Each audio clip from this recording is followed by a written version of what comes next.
দাঁতের ডাক্তারখানায় এসেছেন এক ভদ্রমহিলা। ডাক্তারবাবুকে বলছেন, ডাক্তারবাবু আমার না দাঁতে প্রচণ্ড ব্যথা।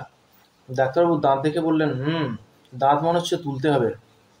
তো আপনার বয়স কত? ভদ্রমহিলা বললেন, আমার বয়স 22 বছর।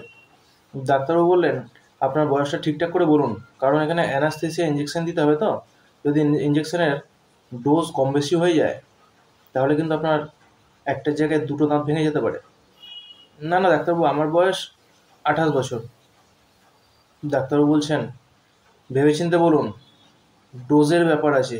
যদি এখানে ডোজ বেশি পড়ে যায় তাহলে কিন্তু আপনার 8-10টা দাঁতও ভেঙে যেতে পারে। তখন ভদ্রমহিলা বলছেন, না না ডাক্তারবাবু, আমার বয়স 32 বছর।